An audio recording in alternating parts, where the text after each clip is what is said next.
দক্ষিণবঙ্গ জুড়ে বর্ষা নামলেই আতঙ্কে থাকে বানভাসী ঘাটালের মানুষজন।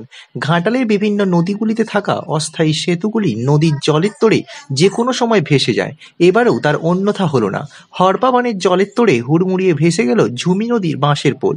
ঘাটালের ঝুমি নদীর বালিরাঙা কোমরা বাঁশের পোলটি এভাবেই হুড়মুড়িয়ে ভেসে গেল আজ। অনন্যা পুলগুলিও দ্রুত এই ভেঙে যাওয়ার আশঙ্কা। এই নদীর ওপর মোট ৭টি বাঁশের পুল রয়েছে। এটি ঝুমি নদীর বালিডাঙ্গা কোমরে পাশের পুল।